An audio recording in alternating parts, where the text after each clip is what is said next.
আসসালামু আলাইকুম। ইউরেনিয়াম একাডেমির অনার্স ফার্স্ট ইয়ার কোর্সে তোমাদেরকে স্বাগতম। তো আজকে আমরা কোর্সের ফার্স্ট ক্লাস করব এবং এই ফার্স্ট ক্লাসে আমরা যে সকল টপিক আলোচনা করব সেই টপিকগুলো তোমরা এই পাশে এখন দেখতে পাচ্ছ।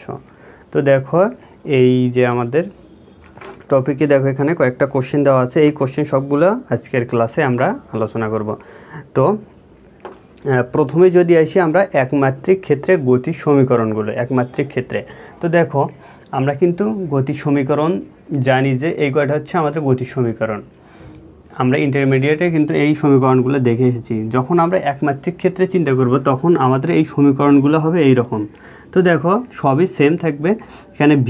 এখানে আমরা শুধু লিখব ভি এক্স। যেহেতু আমরা একমাত্রিক ক্ষেত্রে বিবেচনা করছি, তো সেহেতু আমরা শুধুমাত্র এক দিক বা আমরা যে 3 ডাইমেনশনাল সিস্টেম চিন্তা করি সেখান থেকে শুধুমাত্র একটা ডাইমেনশন নিব বা যে কোনো একটা অক্ষ নিব। এক্স অক্ষ হতে পারে, ওয়াই অক্ষ হতে পারে বা জেড অক্ষ। তো আমরা এখানে শুধুমাত্র এক্স অক্ষে নিয়েছি। তো দেখো, ভি এর সাথে আমরা ভি এক্স নিয়েছি, যেহেতু এক্স অক্ষ অনুযায়ী আমরা কাজটা করব। তো দেখো, এখানে আমরা এখানে ভি এক্স নট লিখেছি। এটাই হচ্ছে আমাদের আদিবেগ, এটা হচ্ছে ফাইনাল বেগ, এটা আদিবেগ। এবং এই পাশে দেখো এ এক্স, এটা হচ্ছে আমাদের ত্বরণ আর এটা হচ্ছে আমাদের সময়। একইভাবে এই দুইটা সমীকরণও একই রকম। তো দেখো, এখানেও কিন্তু শুধু ভি এর সাথে ভি এক্স দেওয়া আছে। দেখো, ইউ এর বদলে ভি এক্স নট দেওয়া আছে এবং 2a এস এর পরিবর্তে এখানে দেওয়া আছে কিন্তু এক্স মাইনাস এক্স নট। এটাই হচ্ছে আমাদের সরণ। তো এটার ক্ষেত্রেও একই সব কিছুই। তো এখানে একটা এক্স নট বেশি দেখা যাচ্ছে, এটা আমার প্রমাণের ভিতরে এটা পেয়ে যাব। তো দেখো, আমরা যদি এখন প্রথম যে প্রমাণটা আছে, এই যে V X is equal V X naught plus A X T, এইটা যদি আমরা প্রথমে প্রমাণটা দেখি, দেখো আমরা এটাই প্রতিপাদন করব প্রথম। তো দেখো, প্রতিপাদন করার জন্য আমরা প্রথমে এরকম লিখে নেব যে কোনো বস্তুকণা এক্স অক্ষ বরাবর ভি এক্স নট আদিবেগে এ এক্স সুষম ত্বরণে চলছে। তো টি সময় পর চূড়ান্ত বেগ হয় ভি এক্স। তো এখন দেখো, চূড়ান্ত বেগ যদি ভি এক্স হয় তাহলে কিন্তু আমরা ত্বরণের যে রাশিমালা আছে, ত্বরণের রাশি থেকে কি জানি যে আমাদের সময়ের সাপেক্ষে বেগের যে পরিবর্তন সেটাই কিন্তু হচ্ছে আমাদের ত্বরণ। তো এখন যদি আমরা সিম্পলি লিখে নেই এ এক্স, তো এখানে যে ত্বরণটা আছে, ত্বরণটা আমরা লিখে নিলাম এ এক্স। তো এ এক্স ইজ ইকুয়াল টু আমরা কী লিখব? তো দেখো, আমরা কিন্তু এইভাবেও বলতে পারি যে আমরা যখন বেগকে সময়ের সাপেক্ষে যখন ব্যবকলন করি তখনও কিন্তু আমরা ত্বরণের মানটা পাই। তো দেখো, আমরা যদি এখন D V X by D T করে দেই, তো এটাই কিন্তু হচ্ছে আমাদের ত্বরণের মান। তো এখন যদি আমরা ডিটি দিয়ে এ পাশে গুণ করে দেই, A X DT is equal to হচ্ছে আমাদের ডিভি এক্স। তো এই পর্যন্ত আমরা লিখলাম। এরপর আমরা করব কি? তো এখান আমরা কিন্তু এক্স অক্ষ বরাবর একটা কণাকে কিন্তু গতিশীল বিবেচনা করছি। তো দেখো, যখন সময় শূন্য থাকবে, যখন সময় অতিবাহিত হবে না, তখন কিন্তু এই কণাটা একটা অবস্থানে থাকবে এবং টি সময় যাওয়ার পর কিন্তু সেটা এক অবস্থান থেকে অন্য অবস্থানে চলে যাবে। তো আমরা সেই শর্তটা এখানে লিখে নেব। যখন টি ইজ ইকুয়াল টু 0 তখন ভি ইজ ইকুয়াল টু হচ্ছে আমাদের ভি এক্স নট। তো প্রথমে কিন্তু আমাদের যে আদিবেগটা হবে, তো আদিবেগটাই থাকবে প্রথমে যখন টি 0 এবং যখন, তো এই পাশটা আমি একটু মুছে দিই, এবং যখন আমাদের সময় T is equal to T হয় তখন আমাদের ভি বেগ ইজ ইকুয়াল টু কী হবে? আমাদের ভি এক্স হয়। তো দেখো, টি সময় পর কিন্তু আমরা এই ভি এক্স পাই বা চূড়ান্ত বেগ ভি এক্স হয়। তো দেখো, এই সীমাটার মধ্যে আমরা এটাকে সমাকলন করব, সীমার মধ্যে সমাকলন করি। তো এই সীমার মধ্যে যদি আমরা সমাকলন করি, তো দেখো এটাকে সমাকলন করে দিলাম। তো যেহেতু টি এর সাপেক্ষে এবং ভি এর সাপেক্ষে এটা সমাকলন করছি, তো এ এক্স এটা কিন্তু আমাদের ধ্রুবক পদ। তো এটাকে আমরা বাইরে রেখে দিলাম এবং সমাকলনের মধ্যে দিলাম শুধুমাত্র ডিটি। তো টি এর আমাদের লিমিট হচ্ছে টি 0 থেকে টি পর্যন্ত। তো লিমিটটা আমরা বসিয়ে দিই এবং এই পাশে আমাদের আছে হচ্ছে ডিভি এক্স এবং ভি এর সীমা হচ্ছে আমাদের ভি এক্স নট থেকে ভি এক্স পর্যন্ত। তো দেখো, ভি এক্স নট থেকে ভি এক্স পর্যন্ত। তো এখন যদি আমরা এটাকে যদি ইন্টিগ্রেট করে দেই, তো ইন্টিগ্রেট করলে আমরা কী পাবো? তো দেখো, এ এক্স তো এই পাশে থাকলো, এবং ডিটিকে ইন্টিগ্রেট করলে আমরা শুধু টি পেয়ে যাব, এবং এখানে আমাদের লিমিটটা বসিয়ে দিব টি 0 থেকে টি, এবং এই পাশেও দেখো ভি এক্সকে ডিফারেন্সিয়েট করলে আমরা শুধুমাত্র ভি পাবো। তো এখানে যদি আমরা লিমিটটা বসাই, আপার লিমিট হচ্ছে ভি এক্স এবং লোয়ার লিমিট হচ্ছে আমাদের ভি এক্স নট। তো দেখো এখন আমরা এ এক্স, তো এখানে যদি লিমিটটা বসিয়ে দেই, আপার লিমিট টি মাইনাস লোয়ার লিমিট হচ্ছে 0, এবং এই পাশটাতে আমাদের ভি এক্স, আপার লিমিট ভি এক্স বসিয়ে দিলাম, মাইনাস হচ্ছে lower limit V X not. তো দেখো আমরা কিন্তু প্রায় কাছাকাছি কিন্তু প্রমাণে চলে এসেছি। তো এখন দেখো এখানে তো শুধুমাত্র এ এক্স টি থাকবে, এবং এই পাশে থাকবে আমাদের কি V x minus V X not. তো ভি এক্স নটটাকে যদি আমরা এই পাশে পার করে দিই, তো দেখো আমরা ওলট পালট করে লিখে ফেলছি, V X is equal to V X naught plus A X T. তো এইটাই কিন্তু হচ্ছে আমাদের গতির প্রথম সমীকরণ একমাত্রিক ক্ষেত্রে। তো দেখো এটা কিন্তু আমরা প্রমাণ করে ফেললাম। দেখো V X is equal V X naught plus A X T, এটা কিন্তু আমাদের প্রথম সমীকরণটা গেল। এরপর আমরা দেখব দ্বিতীয় সমীকরণটা। তো দেখো আমি এটা মুছে দিই। তো দেখো এখন আমরা গতির দ্বিতীয় সমীকরণ এটা প্রমাণ করব। তো এটা প্রমাণ করার জন্য প্রথমে আমরা লিখে নিয়েছি যে দেখো ধরি কোনো বস্তুকণা এক্স অক্ষ বরাবর ভি এক্স নট আর ডি বেগে এ এক্স সুষম ত্বরণে চলছে, এর আদি অবস্থান হচ্ছে এক্স নট, এবং কণাটি টি সময় পর এক্স অবস্থানে পৌঁছায় এবং শেষ বেগ হয় তার ভি এক্স। তাহলে এখানেও আমরা ওই ত্বরণের সংজ্ঞা থেকে ওখান থেকে শুরু করব, এবং প্রথম সমীকরণের মতোই ধাপে ধাপে কিন্তু আমরা চলে যাব। তো দেখো ত্বরণের সংজ্ঞা হতে, তো দেখো A X is equal to হচ্ছে আমাদের ডিভি এক্স বাই ডিটি, এবং A X DT is equal to হচ্ছে আমাদের ডিভি এক্স। তো এখানেও আমরা লিখে নেব যে এখান যে আমরা ইন্টিগ্রেট করব, ইন্টিগ্রেট করার জন্য যে লিমিটটা হবে লিমিটটা আমরা লিখে নেব। তো দেখো এই সীমার মধ্যে যদি আমরা এটাকে ইন্টিগ্রেট করি, তো দেখো আমরা কি পাবো, D V X naught is equal two আমরা এ এক্স 0 থেকে টি ডিটি। তো দেখো আগেরটার মতোই সেম ইন্টিগ্রেশন আমরা এখানেও করব, ভি এক্স আমরা ইন্টিগ্রেট যদি আমরা করে দিই, তো দেখো V X by V X naught is equal to A X, এবং আগের মতোই সেম। তো এটা কিন্তু আমাদের ইন্টিগ্রেট করার পর এরকম আসবে। তো দেখো এখন আমরা ভি এক্স এটা যদি upper limit minus lower limit করে দেয়, V X naught is equal to A X, এবং এর পাশে শুধুমাত্র টি থাকবে, এবং V X is equal to পাবো আমরা V X naught plus A X T. তো আমরা কিন্তু প্রথম সমীকরণটা এই পর্যন্ত প্রমাণ করেছিলাম, এখন এরপরে আমরা দ্বিতীয় সমীকরণটা প্রমাণ করব। তো দেখো এখন আমরা লিখে নিব বেগের সংজ্ঞা হতে, বেগের সংজ্ঞা হতে আমরা কি জানি যে V X is equal to আমাদের ডি এক্স বাই ডিটি। তো বেগের সংজ্ঞা হতে কিন্তু আমরা এটা পাই যে V X is equal D X by DT. তো এখন দেখো এই ভি এক্সের মানটা আমরা এখানে বসিয়ে দেবো। তো দেখো V D X by DT is equal to V X naught plus A X T. তো এ পাশে যদি আমরা শুধুমাত্র ডিএক্সকে রাখি, তাহলে V X naught DT plus A X T DT. তো আমরা এই ডিটি দিয়ে এ পাশে গুণ করে দিলাম, তো আমরা কিন্তু এইরকম পেয়ে যাব। তো এরপর দেখো আমরা এই যে সমীকরণটা পেলাম, এই সমীকরণটাকে আমরা আবার সমাকলন করব। তো দেখো সমাকলনের লিমিটটা কী হবে, দেখো যখন টি ইজ ইকুয়াল টু 0 তখন x is equal two x not, এবং যখন টি ইজ ইকুয়াল টু টি হয় তখন আমাদের দেখো কি হবে, x is equal two x হয়ে যাবে, এক্স হবে। তো তো দেখো আমরা যদি এই পাশটাতে একটু লিখে নেই এই জায়গাটাতে, তো আমরা এটাকে যখন ইন্টিগ্রেশন করব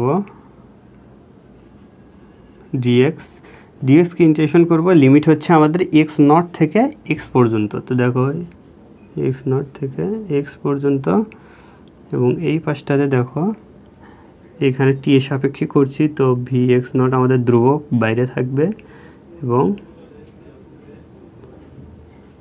ডিটি এরকম হয়ে যাবে, এবং প্লাস এই পাশে আমাদের এ এক্স এটাও আমাদের ধ্রুবক পদ এবং টি ডিটি এখানেও আমাদের 0 থেকে টি পর্যন্ত। তো দেখো এখানে ডিএক্সকে ইন্টিগ্রেট করলে শুধুমাত্র এক্স চলে আসবে এবং এখানে আমাদের লিমিটটা বসিয়ে যাবে, এবং এই পাশে আমরা কী পাবো, তো দেখো ভি এক্স নট এবং ডিটিকে ইন্টিগ্রেট করলে আমরা শুধুমাত্র টি পাবো, এবং এখানে যদি আমরা লিমিটটা বসিয়ে দেই 0 থেকে টি এ এক্স এবং টি ডিটি। দেখো এখানে এই টি ডিটি এটাকে যদি আমরা ইন্টিগ্রেট করি তাহলে আমরা কিন্তু পেয়ে যাব টি স্কোয়ার বাই 2,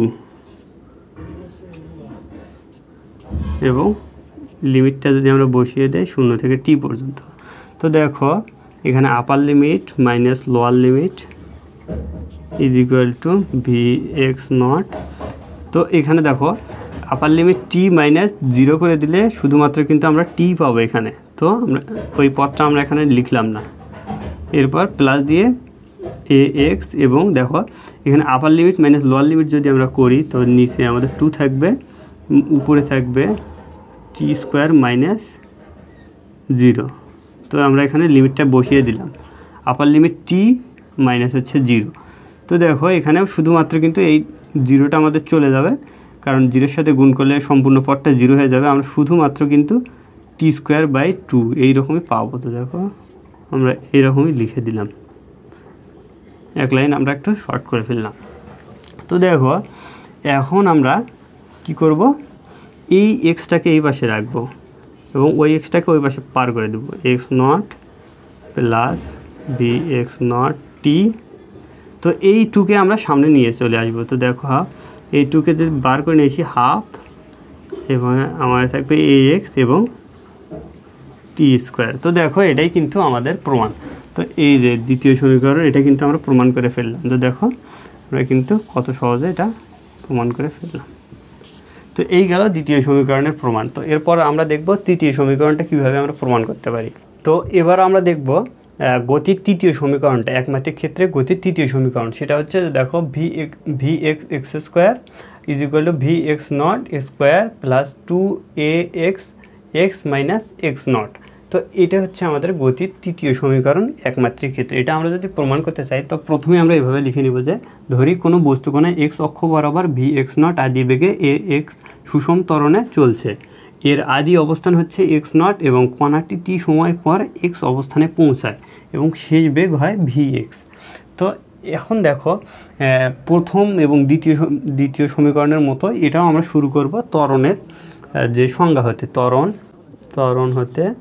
ত্বরণ হতে কী পাই, দেখো A X is equal to DV X by DT. তো এটা হচ্ছে আমাদের সময়ের সাপেক্ষে বেগের পরিবর্তনই হচ্ছে আমাদের ত্বরণ। তো সেখান থেকে আমরা লিখে নিলাম। তো এখন দেখো এটা আমরা একটু ট্রিক করে করব।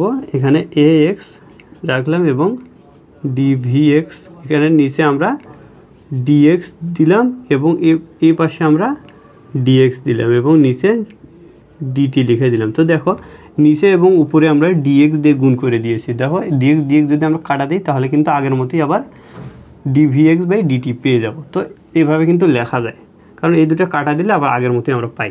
তো এখন দেখো ডিএক্স বাই ডিটি। তো এখানে দেখো সময়ের সাপেক্ষে সরণের পরিবর্তন, সময়ের সাপেক্ষে সরণ হলে কিন্তু আমরা সেটাকে বলি যে বেগ। তো দেখো এটাকে আমরা কিভাবে লিখব, তো ডিভিএক্স বাই ডিএক্স ইন্টু দেখো এটাকে যদি আমরা বেগ হিসাবে লিখি, দেখো ভিএক্স বেগ is equal to DVX DX by DT. তো আমরা এই বেগের মানটা এখানে বসিয়ে দেবো ভিএক্স। তো এখন দেখো আমরা এই ডিএক্স দিয়ে এই পাশে গুণ করে দেবো, X D X is equal to V X D V X, এরকম কিন্তু আমাদের হয়ে যায়।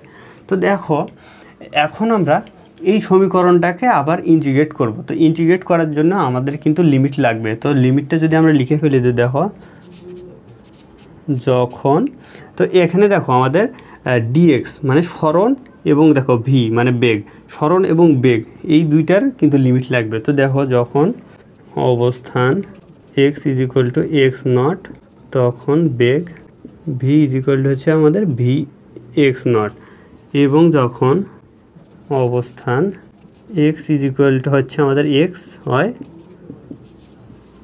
তখন বেগ V is equal to V X হয়। তো দেখো এই সীমাটার ভিতরেই আমরা এটাকে ইন্টিগ্রেট করব। তো দেখি আমরা এখানে যদি এ এক্সকে বার করে রাখি, কারণ এটা একটা ধ্রুবক পদের মতো কাজ করবে, এখানে আমরা ডিএক্সকে ইন্টিগ্রেট করলাম। তো এক্সের যে লিমিট সেটা হচ্ছে দেখো এক্স নট থেকে এক্স পর্যন্ত। তো এক্স নট থেকে এক্স পর্যন্ত দিলাম, এবং এই পাশে আমাদের ভি এক্স ডিভি এক্স। তো এটাকে যদি আমরা দিই ভি এক্স এবং ডিভি এক্স, তো ভি এক্সের আমাদের লিমিট হচ্ছে দেখো বেগের লিমিট হচ্ছে আমাদের কোথা থেকে, ভি এক্স নট থেকে ভি এক্স পর্যন্ত। তো ভি এক্স এবং ভি এক্স নট, তো এটাকে যদি আমরা ইন্টিগ্রেট করে ফেলি, তো দেখো এক্স এবং ডিএক্সকে ইন্টিগ্রেট করলে আমরা শুধুমাত্র এক্স পাবো, এবং এখানে লিমিটটা আমরা যদি বসাই এক্স নট থেকে এক্স পর্যন্ত, এবং এই পাশে আমরা D V X D V X. তো এটাই দেখো এটাকে ইন্টিগ্রেট করলে কিন্তু আমরা ভি স্কোয়ার বাই 2 পেয়ে যাব,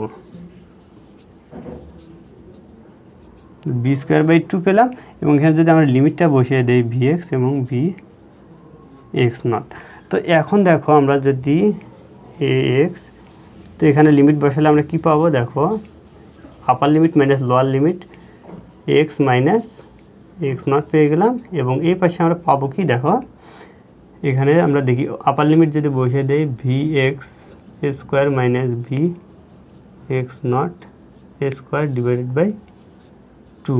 তো দেখো আমরা কিন্তু লিমিটটা বসিয়ে দিলাম, upper limit minus lower limit করে দিলাম। তো এই পাশে যদি আমরা লিখি, এই পাশে যদি আমরা লিখি, তো দেখো A X X minus X naught আমরা লিখে ফেললাম। এবং এই পাশটা দেখো আমরা কি লিখব,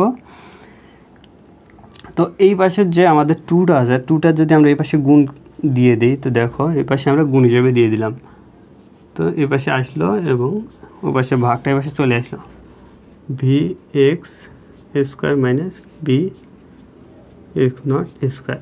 তো এটাকে আমরা কীভাবে লিখতে পারি, এটাকে যদি আমরা এই পাশে নিই এবং এগুলো যদি ওই পাশে পার করে দিই, তো দেখো V X square is equal to V X naught square minus,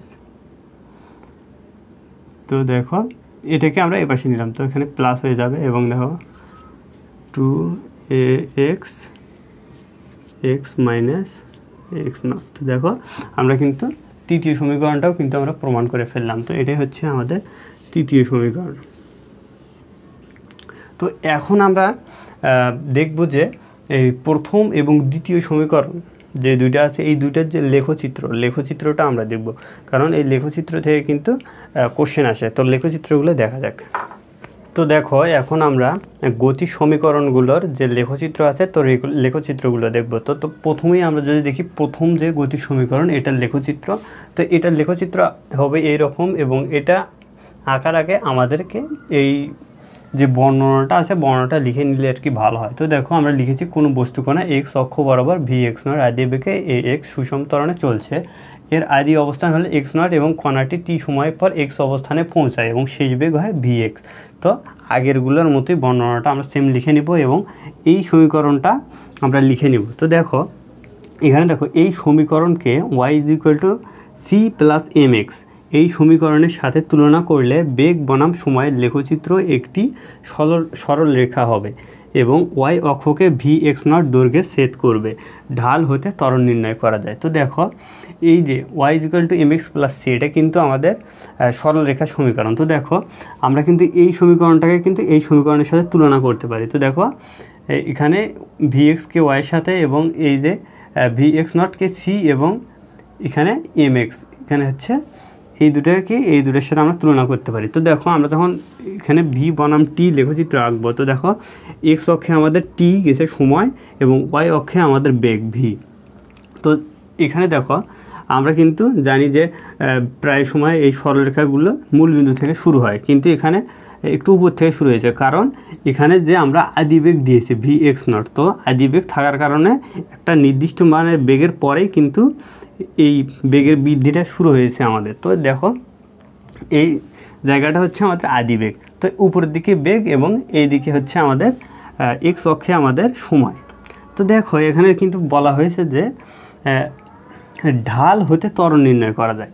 এই যে রেখাটার ঢাল, এই ঢাল যদি আমরা নির্ণয় করি তাহলে কিন্তু আমরা ত্বরণ নির্ণয় করতে পারবো।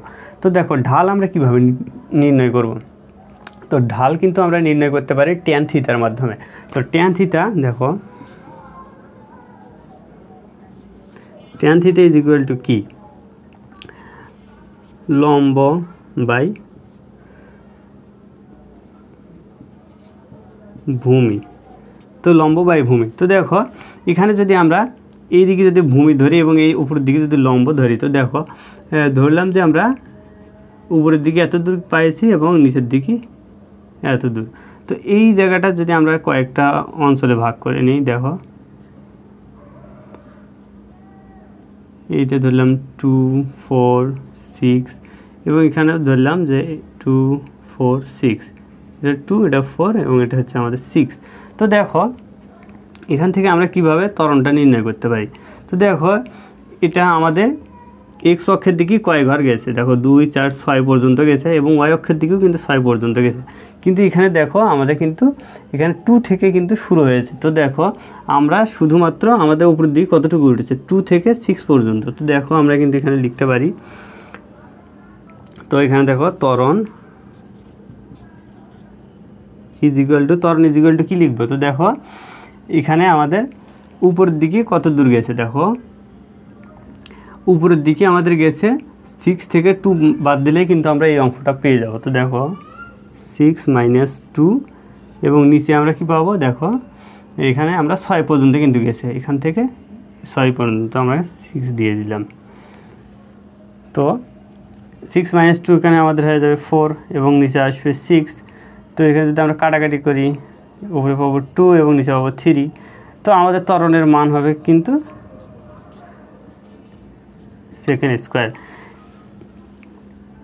তো এইটাই কিন্তু হচ্ছে আমাদের ত্বরণের মান। তো এখান থেকে কিন্তু আমরা যে কোনো সময় কিন্তু এই যে ভি বনাম টির যে লেখচিত্র, এখান থেকে কিন্তু আমরা যে কোনো সময় কিন্তু ত্বরণ নির্ণয় করতে পারি। আমরা ধরলাম যে এই সময় আমরা ত্বরণ নির্ণয় করব, এখানে দিলাম এবং এখানে আমরা দিলাম। তো এই সময়ের ত্বরণটা আমরা তখন কিন্তু পেয়ে যাবো। আবার ধরলাম যে এখান থেকে আমরা ত্বরণ নির্ণয় করব, তো এখান থেকেও কিন্তু আমরা ত্বরণটা নির্ণয় করে ফেলতে পারি। তো এই গেল প্রসেসটা এখান থেকে ত্বরণ নির্ণয় করার। ভিটি লেখচিত্র থেকে কিন্তু আমরা ত্বরণটা নির্ণয় করে ফেলতে পারি যে কোনো সময়। তো তোমাদের কোশ্চেনে কিন্তু এইরকম থাকে যে একটা ভি বনাম টি একটা লেখচিত্র আঁকো এবং সেখান থেকে যে কোনো সময় একটা ত্বরণ নির্ণয় করো, এরকম কিন্তু থাকতে পারে। তো এরপর দেখো আমরা গতির যে দ্বিতীয় সমীকরণের একটা খুবই গুরুত্বপূর্ণ কোশ্চেন পড়ব, সেটা কিন্তু বারবার কিন্তু পরীক্ষায় আসে। তো সেটা যদি দেখি, তো এবার দেখো আমরা কিন্তু গতির যে দ্বিতীয় সমীকরণের একটা লেখচিত্র দেখব। তো দেখো এখানে আমরা কিন্তু আগের মতোই বর্ণনাটা লিখে নিয়েছি এবং দেখো দ্বিতীয় সমীকরণটাও কিন্তু আমরা এখানে লিখে নিয়েছি। তো দেখো এই সমীকরণটা থেকে আমরা যখন এই লেখচিত্রটা আঁকবো কীভাবে, তো দেখো এই পাশ থেকে আমরা এটা ওই পাশে পার করে নেব, x - x নট এর থেকে এই পাশে নিলাম এবং এই পাশে শুধু রাখলাম vx nought T plus half ax T square. তো দেখো এখানে x - x নট মানে একটা বস্তু আগে x নট অবস্থানে ছিল, কিছু সময় যাওয়ার পর সেটা x অবস্থানে পৌঁছায়। তো x - x নট, তো এই যে দূরত্বটা অতিক্রম করলো সেই দূরত্বটা কিন্তু আমাদের এটা কিন্তু এই দূরত্বটাই নির্দেশ করছে যে কতটুকু দূরত্ব পথ অতিক্রম করলো। তো এটাকে যদি আমরা ডিস্টেন্স ডি দিয়ে যদি প্রকাশ করি, তো দেখো ডি, তো x - x নটকে আমরা ডি দিয়ে প্রকাশ করলাম। ডি ইজ ইকুয়াল হচ্ছে vx nought T plus half ax T square. এটা সিম্পলি আমাদের x - x nought is equal to ডিটা আমরা ধরে নিলাম, মনে করো এইরকম। তো এখন দেখো আমরা এখানে একটা শর্ত লিখব। তো এই যে সমীকরণটা, এই সমীকরণটাকে আমরা অন্য একটা সমীকরণের সাথে তুলনা করে তারপরে কিন্তু এই লেখচিত্রটা আঁকতে পারবো। তো দেখো সমীকরণকে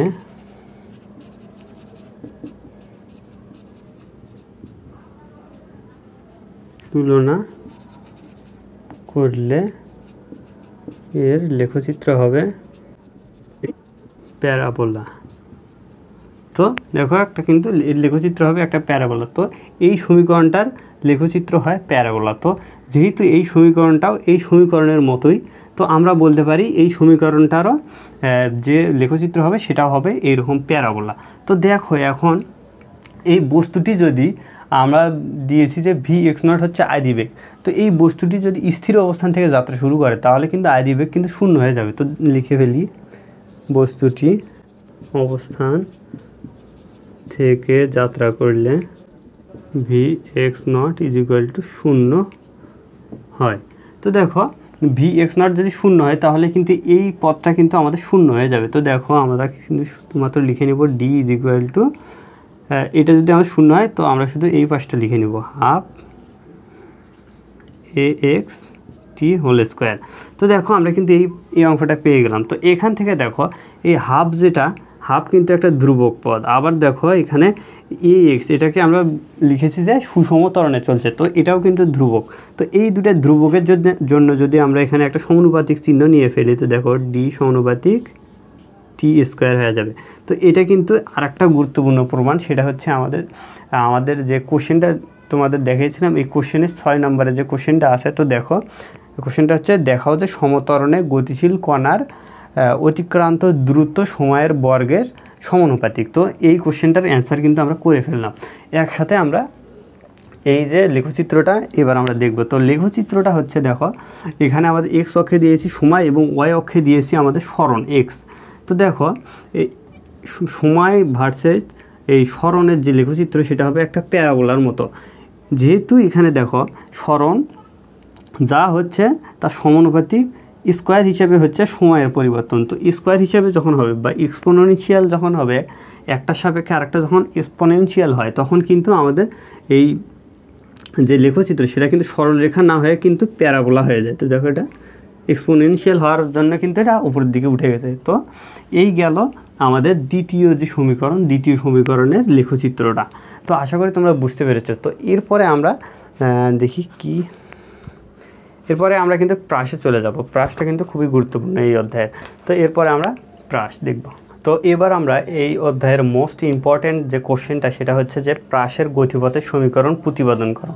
তো প্রাসের গতিপথের সমীকরণ যদি আমরা প্রতিপাদন করতে চাই, তো দেখো প্রথমেই আসি যে প্রাস আসলে কি। প্রাস দেখো, প্রাসের যে সংজ্ঞা সেটা আমি এখানে লিখে নিয়েছি। দেখো কোনো বস্তুকে আনুভূমিকের সাথে তির্যকভাবে কোনো স্থানে নিক্ষেপ করা হলে তাকে প্রক্ষেপক বা প্রাস বলে। তো দেখো একটা বস্তুকে আমরা আনুভূমিকের সাথে একটা কোণ করে তির্যকভাবে ছুঁড়ে দিলাম। তো এই যে বস্তুটা ছুঁড়ে দেওয়ার ফলে যে গতিপথটা সৃষ্টি হবে, এই বস্তুটা এখান থেকে যাত্রা করে এখানে যা শেষ হয়েছে, তো এই গতিপথটাই হচ্ছে আমাদের প্রাসের গতিপথ। তো এই গতিপথের যে সমীকরণ সেই সমীকরণটা আমরা নির্ণয় করব। তো দেখো এখানে কিন্তু আমরা একটা কোণে তির্যকভাবে কিন্তু আমরা নিক্ষেপ করেছি এইরকম করে। তো দেখো একটা কোণ থাকবে যেটা হচ্ছে আমাদের আমরা θ0 ধরে নিয়েছি। দেখো তারপর আমরা যে বর্ণনাটা লিখেছি সেটা হচ্ছে দেখো ধরি কোনো বস্তুকে আনুভূমিকের সাথে θ0 কোণে v0 আদি বেগে। তো v0 কিন্তু আদি বেগের যে বেগ থাকবে সেটা হচ্ছে v0 আদি বেগে আমরা নিক্ষেপ করেছি, নিক্ষেপ করা হলো। তাহলে এক্স ও ওয়াই অক্ষ বরাবর বেগের উপাংশগুলো হবে। দেখো বেগ কিন্তু একটা ভেক্টর রাশি। তো বেগ যেহেতু একটা ভেক্টর রাশি, তো সেটাকে কিন্তু উপাংশে কিন্তু আমরা বিভক্ত করতে পারি। তো দেখো এটা যদি আমাদের বেগ হয় তো এটাকে আমরা কিন্তু এক্স অক্ষে এবং ওয়াই অক্ষের দিকে দুইটা বেগ পাবো। এটা হচ্ছে আমাদের আনুভূমিক উপাংশ একটা এবং উল্লম্ব উপাংশ একটা। তো দেখো তো এই যে আমাদের বেগের আনুভূমিক উপাংশ আমরা লিখেছি যে v(x0) = v0 cos θ, এবং ওয়াই অক্ষ বরাবর যে আমাদের বেগের উপাংশ সেটা হচ্ছে দেখো vy0 = v0 sin θ। তো আমরা কিন্তু এখান থেকেই কিন্তু এই প্রতিপাদনটা শুরু করব। তো দেখো তো আমরা এটা এখান থেকে নিক্ষেপ করলাম।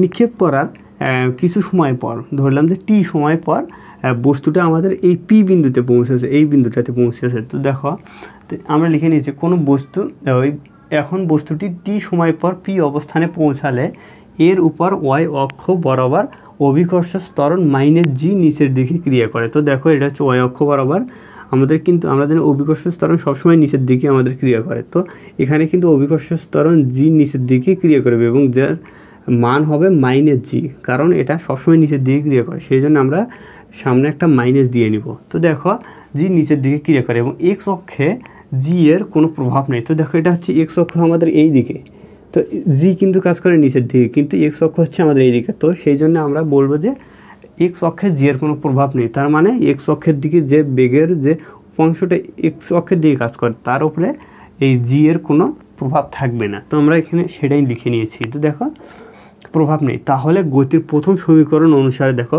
আমরা এখন এই যে অবস্থানে বস্তুটা পৌঁছালো পি অবস্থানে আমরা এই বেগের আবার আমরা বেগটা নির্ণয় করব।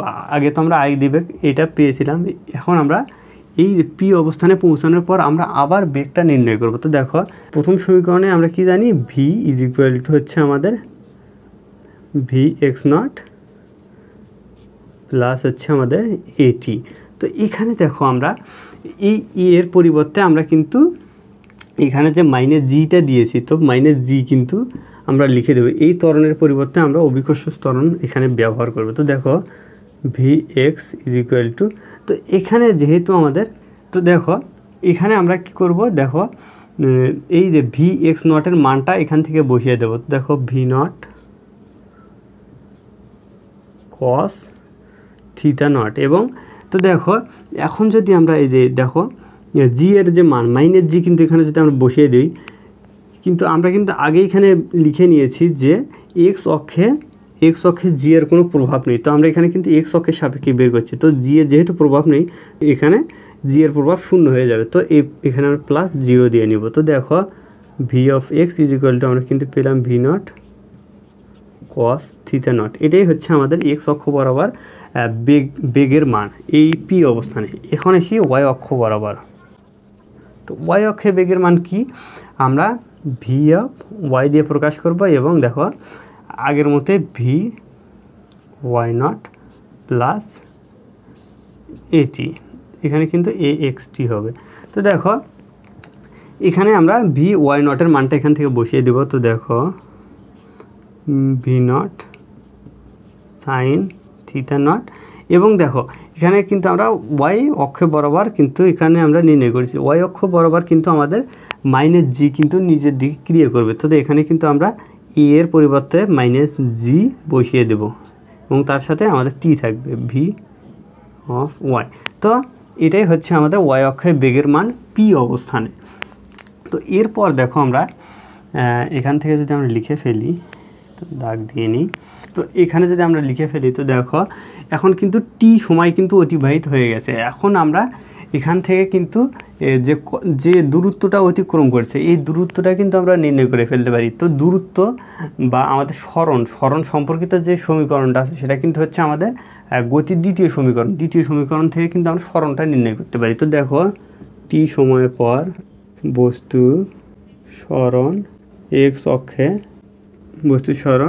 অক্ষে গতির দ্বিতীয় সমীকরণ অনুযায়ী যদি লিখে ফেলি, তো দেখো এই স্মরণটাকে আমরা কিভাবে লিখব, x is equal to V not T plus half A T square.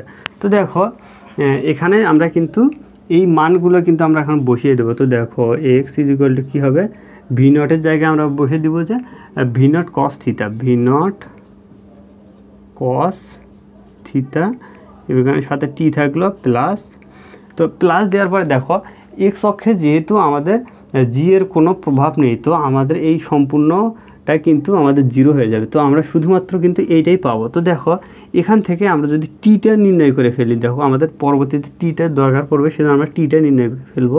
T is equal to কিন্তু হবে X by V not cos theta. তো টি এর মান আমরা এটা পাবো। এখন দেখো এখানে কিন্তু আমরা এক্স অক্ষে গতির দ্বিতীয় সমীকরণ পূরণ করছি, এখন আমরা ওয়াই অক্ষে সরণ এর জন্য গতির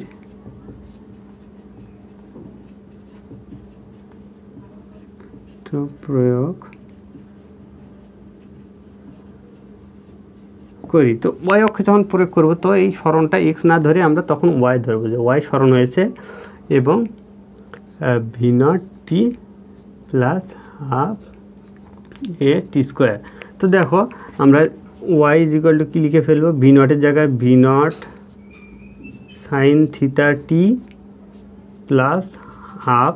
তো এখানে দেখো আমরা কিন্তু এখানে ই এর পরিবর্তে মাইনাস জি বসিয়ে দেবো, কারণ এটা আমরা ওয়াই অক্ষে কল্পনা করছি এবং ওয়াই অক্ষে কিন্তু অভিকর্ষ ত্বরণ জি কাজ করবে। তো এখানে আমরা মাইনাস দিয়ে নেব জি টি স্কোয়ার। তো দেখো এখান থেকে যে আমরা টি এর মানটা নির্ণয় করেছিলাম, এই টি এর মানটা আমরা এখানে বসিয়ে দেবো। তো দেখো Y is equal to V not sine theta, T এর মান হচ্ছে আমাদের X by V not cos theta minus half G X by V not cos theta, theta not, এবং এখানে কিন্তু টি এর উপরে কিন্তু স্কোয়ার দেওয়া আছে। তো আমরা এখানে যদি স্কোয়ার দিয়ে দিই এক্স স্কোয়ার এবং V square cos square theta nought, স্কোয়ারটা বসিয়ে দিলাম। এখন দেখো আমরা পরের লাইনে কি লিখবো, ওয়াই ইজ ইকুয়াল টু, তো দেখো sine theta by cos theta is equal to আমার ট্যান থিটা হয়ে গেল ট্যান থিটা এক্স মাইনাস, তো দেখো এখানে আমাদের থাকলো উপরে জি এবং নিচে থাকে আমাদের কি দেখো two V naught square cos square theta not, এবং এখানে থাকে আমাদের হচ্ছে এক্স স্কোয়ার। তো এইটাই হচ্ছে আমাদের প্রাসের গতিপথের যে সমীকরণ, এইটাই আমরা প্রমাণ করে ফেললাম। তো এখন দেখো আর একটা গুরুত্বপূর্ণ কোশ্চেন কিন্তু এভাবে আসে যে দেখাও যে প্রাসের গতিপথের সমীকরণ একটি প্যারাবোলা বা পরাবৃত্ত, সেটা আমরা কিভাবে নির্ণয় করব।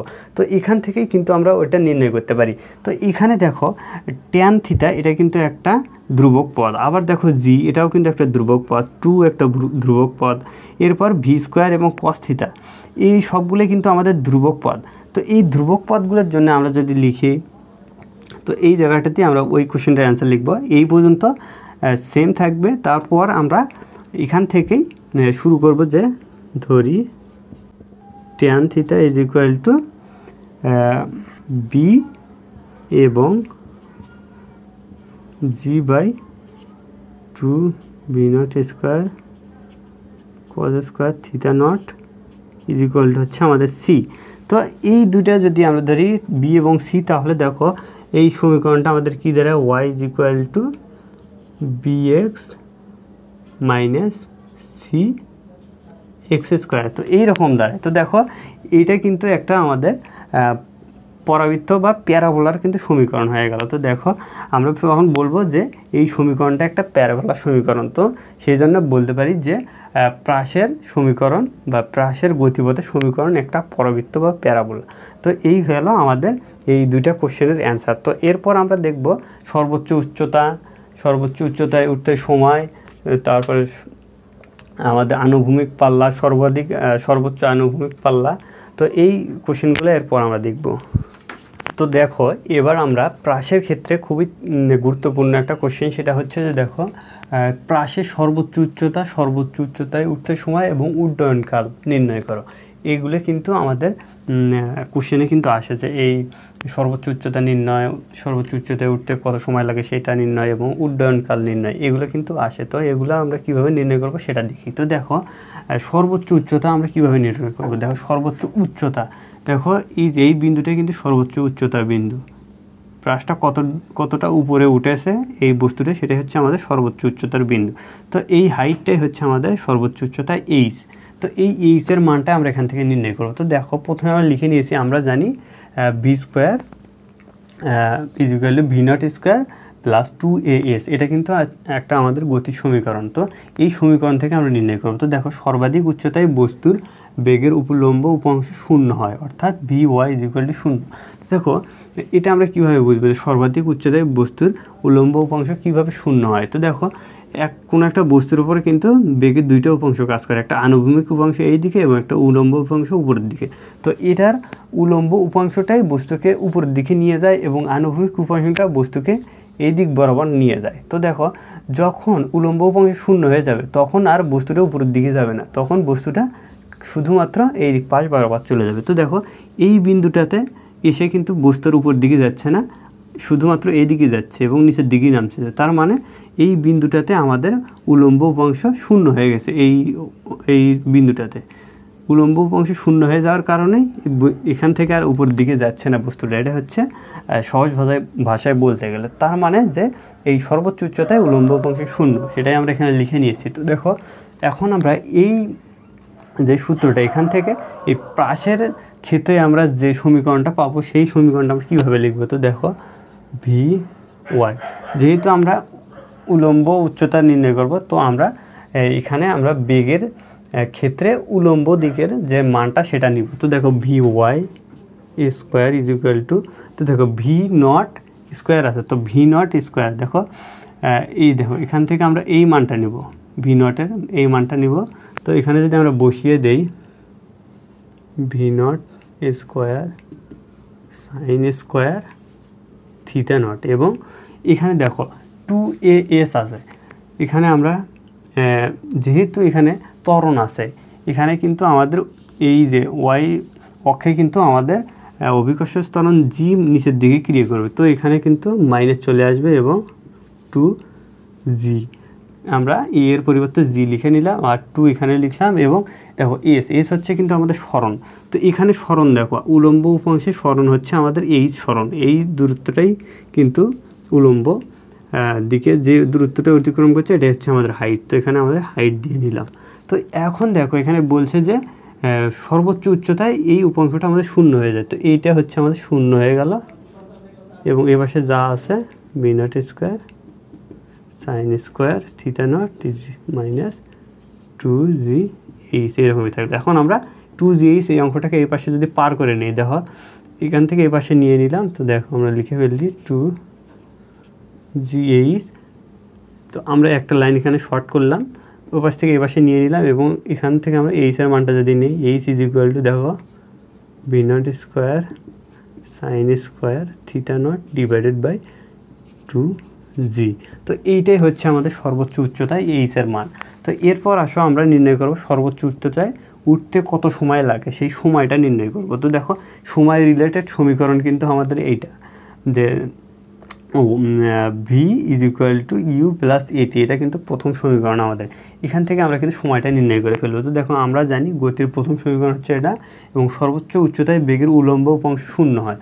আবার আমরা দেখব এই সর্বোচ্চ উচ্চতায় কিন্তু বেগের উলম্ব উপাংশটা শূন্য হয়ে যাবে। তো দেখো আমরা এখানে লিখে নিব, তো এইটার মান হলে শূন্য হবে। তো v y is equal to v y naught, এটার মান কিন্তু আমাদের এই যে এটা আমরা বসিয়ে নেব এখান থেকে V naught sine theta not. এবং আবার দেখো এখানে ত্বরণ আছে, ত্বরণ কিন্তু আবার আগের মতোই আমাদের মাইনাস জি কিন্তু এখানে হবে মাইনাস জি টি।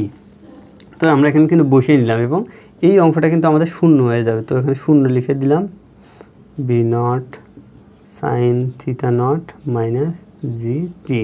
তো আমরা এই জি টি এল অঙ্কটা এই পাশে পার করে নেব। তো দেখো জি টি ইজ ইকুয়াল টু হচ্ছে V naught sine theta not. তো এখান থেকে যদি আমরা টি এর মানটা শুধু নেই, তো দেখো v not sine theta not by হচ্ছে আমাদের জি। তো এই মানটাই হচ্ছে আমাদের সর্বোচ্চ উচ্চতায় উঠতে যে সময় লাগে সেই সময়ের মানটা আমরা কিন্তু এখানে নির্ণয় করে ফেললাম। দেখো T is equal to V not sine theta not by G. তো এখন দেখো উড্ডয়নকাল বা টাইম অফ ফ্লাইট এটা কীভাবে নির্ণয় করবো। তো দেখো এখান থেকে এই অর্ধেক দূরত্ব যেতে কিন্তু আমাদের সময় লেগেছে টি পরিমাণ সময়। তো আর বাকি অর্ধেক সময় দূরত্ব যেতেও কিন্তু একই সময় লাগবে। তো এই যে সময়টা এই দূরত্ব যেতে যে সময় লাগলো তার দ্বিগুণ সময় কিন্তু এই পাশেও লাগবে, মানে সম্পূর্ণটা যেতে এই সময়ে দ্বিগুণ সময় লাগবে। তো আমরা এখানে যদি সিম্পলি 2 দিয়ে গুণ করে দিই, তো দেখো T is equal to 2v0 sin theta by G, এটাই হবে আমাদের টাইম অফ ফ্লাইটের সমীকরণ। তো আমরা সিম্পলি এভাবেও লিখতে পারি, বা দেখো এখানে আমরা লিখতে পারি T is equal to 2v0 sin theta not by G, এটাই কিন্তু আমাদের উড্ডয়নকালের সমীকরণ। তো এখান থেকে আবার আমরা যে সমীকরণগুলো জানি সমীকরণ থেকেও কিন্তু নির্ণয় করতে পারি। দেখো গতির দ্বিতীয় সমীকরণ থেকে, তো দেখো এখানে আমরা যেহেতু ওয়াই অক্ষ বরাবর সবগুলো হিসাব করতেছি, তো দেখো এখানে আমরা লিখে নিয়েছি, মনে করি প্রাসের মোট উড্ডয়নকাল হচ্ছে টি। এই দূরত্বটা, এই বস্তুটা এই দূরত্বটা যেতে সময় লেগেছে, মোট সময় লেগেছে আমাদের বড় হাতের টি। তো দেখো টি, তাহলে এই সময় প্রাসের অভিলম্ব বরাবর সরণ ওয়াই ইজ ইকুয়াল টু 0 হবে। অভিলম্ব সরণ কী হবে, দেখো এখানে উপরের দিকে সরণ হয়েছে, বাট একদম টাইম যখন শেষ হয়ে গেছে আবার কিন্তু সরণ কিন্তু নিচে আবার চলে এসেছে, বস্তুটা নিচে থেকে উপরে গিয়ে আবার নিচে এসেছে, তার মানে উপরের দিকে তার কোনো সরণ নেই, মানে উপরের দিকেই সরণ ছিল, বাট ফাইনাল অবস্থানে যখন পৌঁছাচ্ছে তখন কিন্তু উপরের দিকে আর কোনো সরণ নেই। তো আমরা কিন্তু বলতে পারি যে এর অভিলম্ব বরাবর সরণ ওয়াই ইজ ইকুয়াল টু 0, বা ওয়াই অক্ষের সরণ 0 হয়ে গেছে। আবার প্রথম থেকে শেষ পর্যন্ত গেলে আবার আমাদের কিন্তু এই সরণ কিন্তু 0 হয়ে যায়, কিন্তু এই এক্স অক্ষে বরাবর কিন্তু সরণ আছে। দেখো এখান থেকে এখানে পৌঁছাচ্ছে, মানে এতটা সরণ আমরা পাবো। তো দেখো গতি দ্বিতীয় সমীকরণ থেকে আমরা কী পাই, দেখো ওয়াই ইজ ইকুয়াল টু, আমরা কিন্তু জানি v0 টি প্লাস হাফ এ টি স্কোয়ার।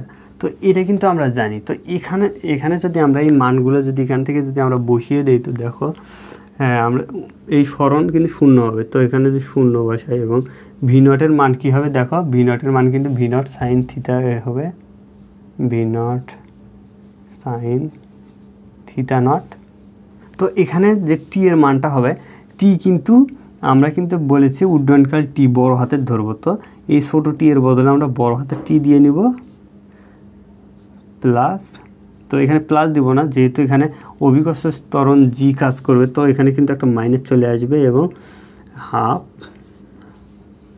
জি এবং বড় হাতের টি স্কোয়ার। তো দেখো এখান থেকে দেখো এ পাশেও টি আছে এবং এ পাশেও টি আছে, তো আমরা একটা টি যদি কমন নিয়ে ফেলি, v0 sin theta not minus half G, এখান থেকে আমরা একটা টি বের করে নিয়েছি, তো এখানে আর একটা টি থাকে। তো এই গেল, আমরা কিন্তু 0 ইজ ইকুয়াল টু এইটা পেলাম। তো এখন দেখো কোনো দুইটা রাশির গুণফল যখন 0 হয়, তাহলে কিন্তু হয় একটা রাশি 0 হবে, না হয় অপর রাশিটা 0 হবে। তো এখানে দেখি হয় টি ইজ ইকুয়াল টু 0 হবে, অথবা v0 sin theta not minus half GT is equal two 0 হবে। তো যেহেতু টি আমরা নির্ণয় করব, সেহেতু কিন্তু টি 0 হওয়া সম্ভব নয়, অতএব এই রাশিটা আমাদের 0 হবে। তো আমরা লিখে ফেলি v0 sin theta not minus half G T is equal two 0 হবে।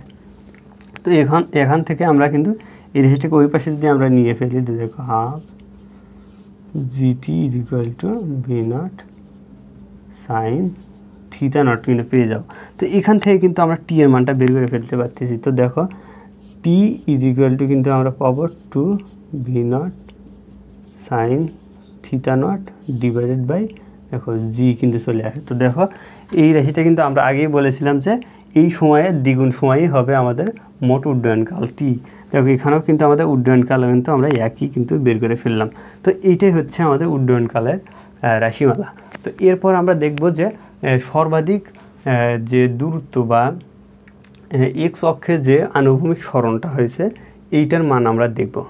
তো এবার আমরা দেখব প্রাসের আনুভূমিক পাল্লা বা সর্বোচ্চ আনুভূমিক পাল্লা কিভাবে নির্ণয় করব। তো দেখো প্রাসের আনুভূমিক পাল্লা আর এবং সর্বোচ্চ আনুভূমিক পাল্লা আমরা কিভাবে নির্ণয় করতে পারি। তো এখন দেখো আনুভূমিক পাল্লাটা হচ্ছে আমাদের এই যে স্টার্টিং বিন্দু এখান থেকে একদম শেষ বিন্দু পর্যন্ত এই যে দূরত্বটা অতিক্রম করেছে এক্স অক্ষে যে অতিক্রান্ত দূরত্ব, সেটা হচ্ছে আমাদের আনুভূমিক পাল্লা। তো দেখো আমরা লিখে নিয়েছি নিক্ষিপ্ত প্রাসের আনুভূমিক মোট সরণকে আনুভূমিক পাল্লা বলে। এখানে আর আনুভূমিক পাল্লা হচ্ছে আর, এবং মোট উড্ডয়নকাল হচ্ছে আমাদের এই যে এই দূরত্বটা অতিক্রম করতে যে সময় লাগে সেটাই তো আমাদের উড্ডয়নকাল বা টাইম অফ ফ্লাইট।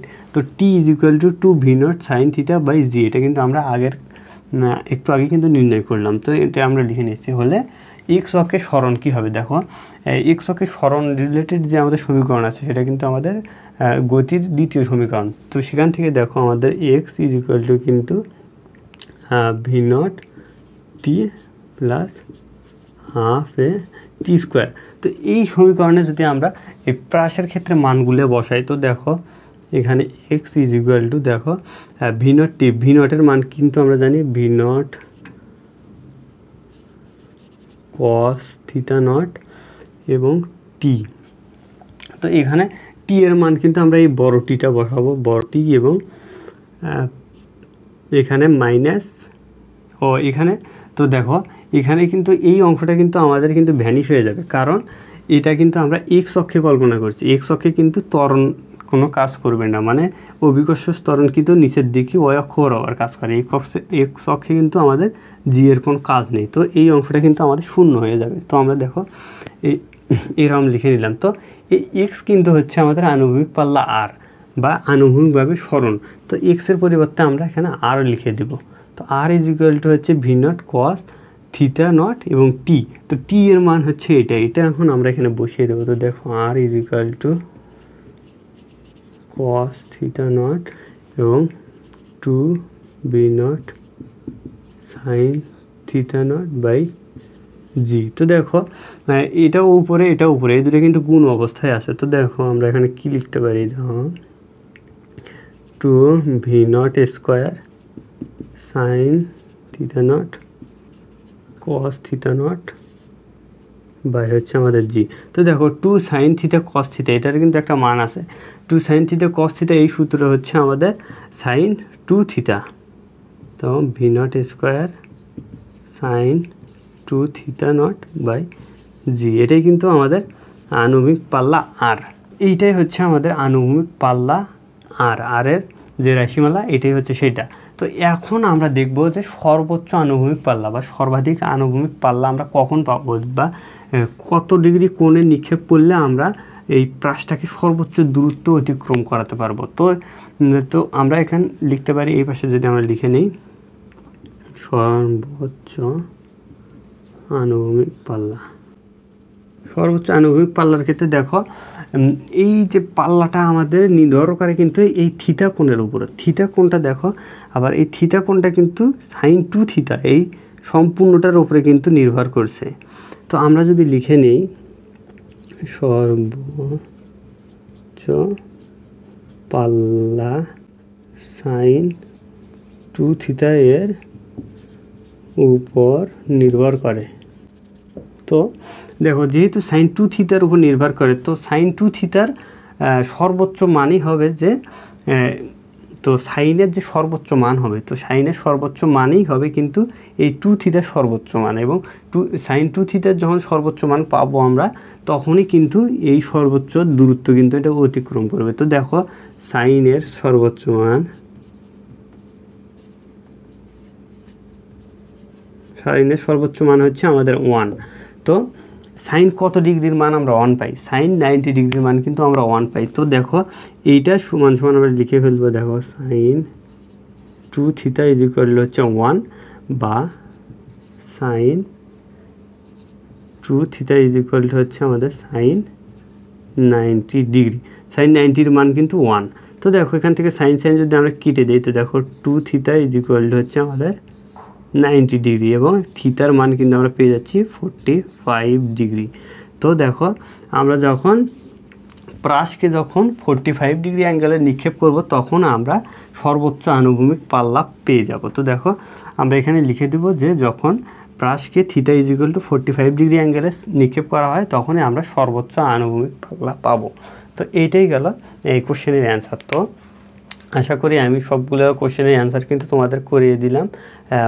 প্রথম ক্লাসে যে কয়টা কোশ্চেন আমার করানোর কথা ছিল, তো আশা করি তোমরা বুঝতে পেরেছো। আর যদি কোথাও তোমাদের সমস্যা হয়, তাহলে কিন্তু মেসেঞ্জার গ্রুপে কিন্তু আমাকে জানতে পারো, আমি কিন্তু সেই সলভ কিন্তু তোমাদেরকে করে দেবো। আর তোমাদের যারা ফ্রেন্ড আছে, তোমার ফ্রেন্ডের সাথে কিন্তু তোমরা এই কোর্সটা সম্পর্কে কিন্তু আলোচনা করতে পারো, তাদেরকে কিন্তু এই কোর্সটা সম্পর্কে কিন্তু জানাতে পারো, তাদেরকেও ভর্তি হওয়ার জন্য কিন্তু বলতে পারো। তো ধন্যবাদ সবাইকে, দেখা হচ্ছে পরবর্তী ক্লাসে।